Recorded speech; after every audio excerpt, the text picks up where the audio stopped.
हाँ भैया भरत, जैसे भी हो सके, जिस प्रकार हो सके, आप अयोध्या वापस चले। मैं आपसे यही विनती करने आया हूँ भैया। हे भैया भरत। हाँ भैया। धैर्य धरो भैया भरत। हाँ भैया। जो एक बार कुछ निश्चय कर, अपने निश्चय से कर भैया, उसका टलना चंचलता है निजया की।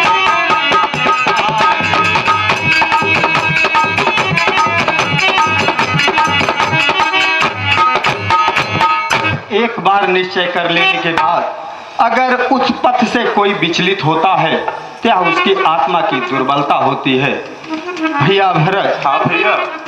जरा सोचो, वनवास हमारे लिए अच्छे पथ पर पहुंचाता है भैया। हाँ भैया। है तुच्छ राजा इसके आगे हमारे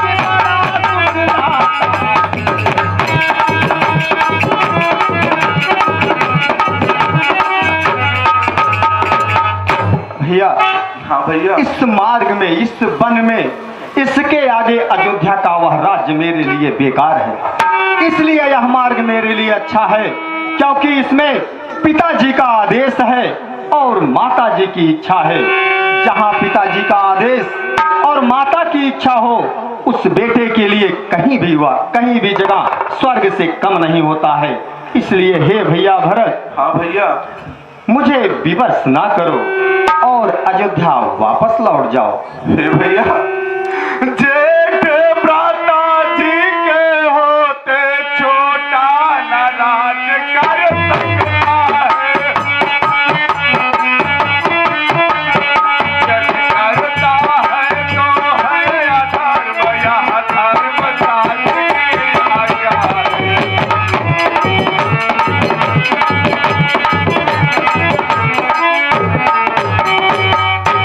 हे भैया, जब बात अधर्म धर्म की हो तो कर्मशील क्या कर्म करे। हे भाई आज्ञा देते हो या भाई भरत अधर्म करे।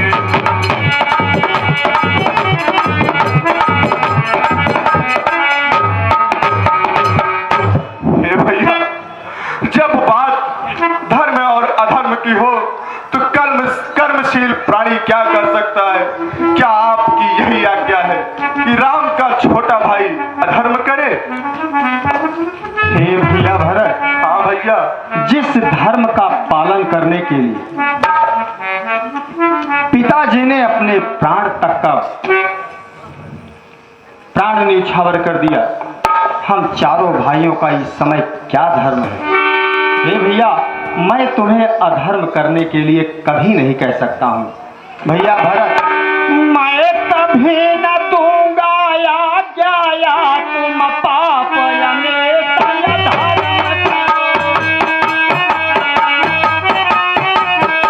आदेश यही होगा मेरा, धर्म करो धर्म करो।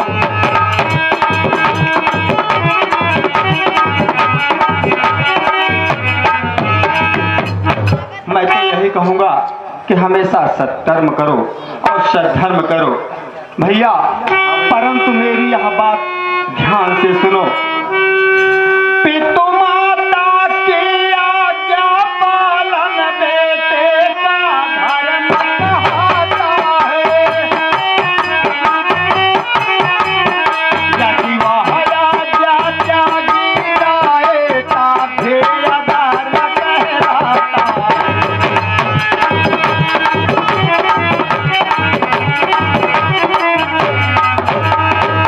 अगर माता पिता के वचनों का पालन नहीं किया गया तब भी तो अधर्म ही कहलाएगा।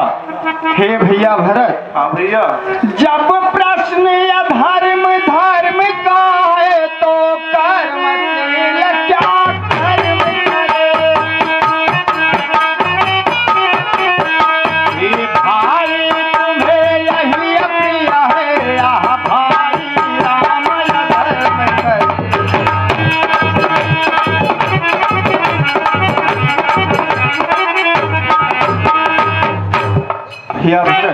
हाँ भैया। क्या तुम्हें यही प्रिय है कि यह भाई अधर्म करे?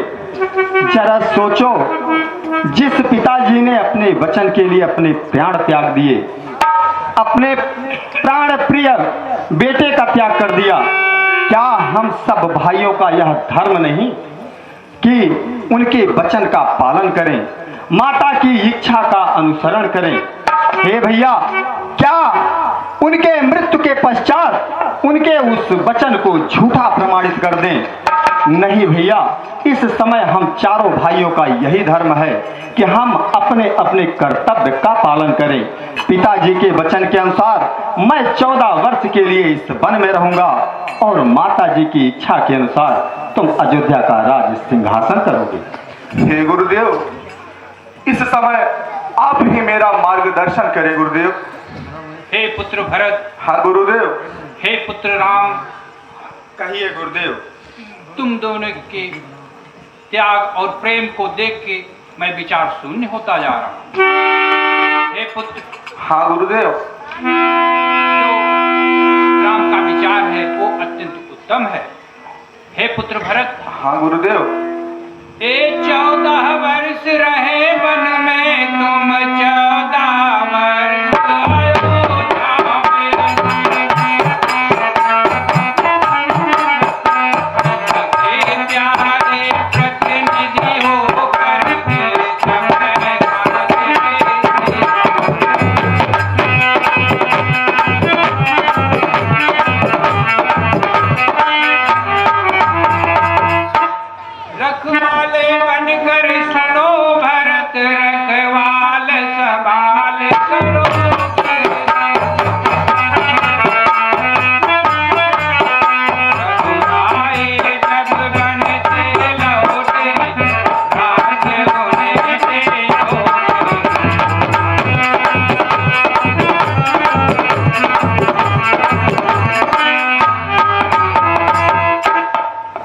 भरत। हाँ गुरुदेव। 14 वर्ष बाद जब राम अयोध्या आएंगे, सहर्ष तुम उनके राज्य को उनको समर्पित कर देना। यही तुम्हारा धर्म है पुत्र। जो आज्ञा गुरुदेव। आज्ञा। मैं इस समय आपके शरण में हूँ, आप ही मेरा कुछ कल्याण करें। हे भैया भरत। हाँ भैया। तुम चरण में नहीं, तुम मेरे हृदय में हो। मैं तुम्हारे इस प्रस्ताव को स्वीकार करता हूँ भैया भरत। हाँ भैया। मैं जो कह रहा हूँ उसे ध्यान से सुनो। पिताजी के अनुसार मैं 14 वर्ष के बाद अयोध्या जब आऊंगा, तुमसे मैं अपना राज्य वापस ले लूंगा। इसलिए मैं जब तक नहीं आता हूँ तब तक अयोध्या का शासन काल तुम्हारे हाथ में रहेगा। हे भैया, मैं तो एक अबोध बालक हूँ, अयोध्या जैसे राज का शासन कैसे कर पाऊंगा? भैया भरत। हाँ भैया। कोई भी कार्य आर्य सुमन और गुरुदेव से विचार करके जब करोगे तो वह कार्य अवश्य सफल रहेगा। हे भैया। हाँ भैया भरत। मैं आपसे कुछ मांगना चाहता हूँ। भैया भरत, तुम संकोच क्यों कर रहे हो? तुम कहो तो मैं अपने प्राण दे दूं। निसंकोच होकर कहो भैया, क्या मांगना चाहते हो? भैया, आप मुझे अपनी चरण पालिका दे दीजिए, जिसे मैं अयोध्या के सिंहासन पर रखकर एक संरक्षक की भांति उस अयोध्या के राज चलाऊंगा। हे भैया। ठीक है भैया भरत। हे अनुज लक्ष्मण, मेरी चरण पादुका भरत को सौंप दो।